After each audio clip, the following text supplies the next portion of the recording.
당신은 지혜로운 사람입니까?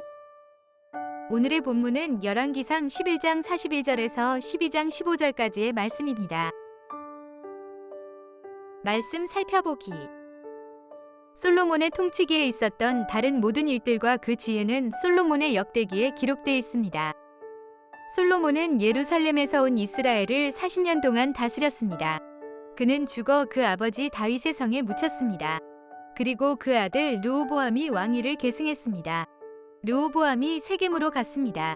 온 이스라엘이 그를 왕으로 세우기 위해 세겜으로 간 것입니다. 솔로몬 왕 앞에서 도망쳐 이집트에 살고 있던 느밧의 아들 여로보암이 이 소식을 들었습니다. 그들이 사람을 보내 여로보암을 불러내 여로보암과 온 이스라엘 회중이 르호보암에게 와서 말했습니다. 왕의 아버지는 우리에게 무거운 멍에를 지으셨습니다. 그러나 이제 그 혹독한 강제 노동의 의무와 왕의 아버지께서 지우신 무거운 멍에를 가볍게 해주십시오. 그러면 저희가 왕을 섬기겠습니다. 르호보암이 대답했습니다.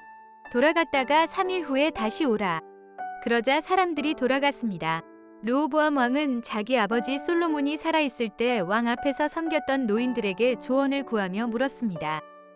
이 사람들에게 어떻게 대답하면 좋겠소? 그들이 대답했습니다. 만약 오늘 왕께서 이 사람들의 종이 돼 백성들을 섬기고 그들에게 선한 말로 대답하시면 백성들이 영원히 왕의 종이 될 것입니다. 그러나 르호보암은 그 노인들이 해준 조언을 받아들이지 않고 자기를 섬기고 있던 함께 자란 젊은이들에게 조언을 구했습니다. 르호보암 왕이 그들에게 물었습니다. 너희는 어떤 조언을 하겠느냐? 왕의 아버지가 우리에게 씌운 멍에를 가볍게 해달라.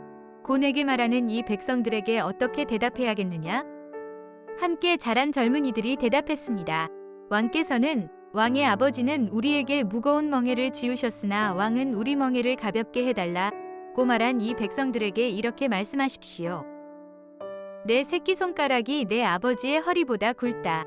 내 아버지께서 너희에게 무거운 멍에를 지우셨다고 했느냐? 나는 그 멍에를 더 무겁게 할 것이다. 내 아버지께서 채찍으로 치셨다면 나는 전갈로 칠 것이다. 왕이 3일 뒤에 내게로 오라고 한 지시대로 여로보암과 그 모든 백성들이 르호보암에게로 왔습니다. 왕은 그 백성들에게 거친 말로 퉁명스럽게 대답했습니다. 노인들에게서 받은 조언을 무시하고 젊은이들의 조언을 따라 말했습니다. 내 아버지께서 너희 멍에를 무겁게 하셨다고 했느냐? 나는 더 무겁게 할 것이다. 내 아버지께서 너희를 채찍으로 치셨다면 나는 전갈로 칠 것이다. 왕이 이렇게 백성들의 말을 듣지 않았습니다. 이 일은 하나님께서 하신 것으로 여호와께서 실로 사람 아히야를 통해 느밧의 아들 여로보암에게 하신 말씀을 이루시려는 것이었습니다. 오늘의 팁.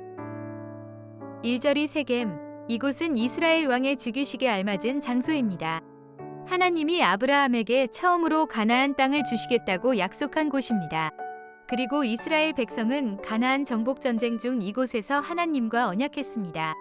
그리고 정복전쟁을 마친 후 이곳에서 모세의 율법을 지키겠다고 다시 언약한 장소입니다. 14절이 전갈. 당시에 쓰이던 잔혹한 채찍 종류로서 날카로운 금속 조각이 포함된 채찍을 일컫는 말입니다. 말씀 이해하기. 오늘의 본문은 르호보암이 왕이 될 때 하나님의 계획대로 나라가 둘로 나뉘는 내용입니다. 하나님의 뜻에 따라 이루어지는 일이지만 왕과 백성 모두 미련하고 어리석은 모습을 보입니다. 이스라엘 백성은 르호보암을 왕으로 세우기 위해 세겜에 모입니다. 그리고 그들은 르호보암을 왕으로 인정하고 섬기는 전제 조건으로 솔로몬이 부과했던 혹독한 강제노동의 의무와 세금을 면제해달라고 요청합니다. 그러나 백성의 진술은 현실과는 상당히 다릅니다. 이스라엘 백성은 솔로몬의 통치 아래서 편안하고 풍요로웠습니다. 비록 솔로몬이 많은 건축을 했지만 이스라엘 백성은 한 명도 노예로 삼지 않았으며 오직 이방인만을 노예로 삼아 강제노동을 시켰습니다. 그러나 최고의 번영기를 살았음에도 백성은 그것에 만족하지 않고 더 편하고 안락한 삶만을 추구합니다. 그들은 르호보암에게 솔로몬처럼 하나님을 버리고 우상 숭배하지 말고 오직 하나님만 섬기라는 요청을 해야 했습니다. 그러나 백성은 자기들을 더 편하고 풍요롭게 만들라고 요청합니다. 편하고 부유한 삶을 추구하는 것은 잘못이 아닙니다. 문제는 하나님의 뜻에는 관심이 없고 오직 자신의 욕구만 채우려는 태도입니다. 하나님의 복으로 평안과 풍요를 누릴 때 집중해야 하는 것은 더 큰 재물이 아니라 하나님과의 친밀한 관계임을 기억해야 합니다. 하나님과 바른 관계를 맺는 것이 행복한 삶을 누리는 최고의 방법입니다. 르호보암도 미련하긴 마찬가지입니다. 백성을 섬기는 왕이 되라는 노인들의 조언을 무시하고 백성에게 자기는 아버지보다 더 강력한 힘과 권력으로 그들을 지배하겠다고 대답합니다. 결국 나라는 분열되었습니다. 하나님은 지혜를 얻는 것이 은을 얻는 것보다 낫고 그 이익이 정금보다 나음이니라 라고 말씀합니다. 여호와를 두려워하고 섬기는 것이 지식의 시작입니다. 그러므로 하나님의 백성은 평안과 풍요로움보다 먼저 하나님을 경외하고 그분의 지혜를 얻으려고 노력해야 합니다. 이것이 최우선시되어야 할 가치입니다. 그리스도인은 이 땅의 지도자를 뽑을 때 자기에게 부와 명예를 줄 사람이 아니라 하나님을 경외하고 하나님의 뜻에 순종하는 지혜가 있는 사람을 뽑아야 합니다. 말씀 따라 살아가기. 당신이 최우선으로 가치를 두고 있는 것은 무엇입니까?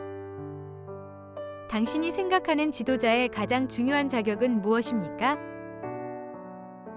말씀대로 기도하기.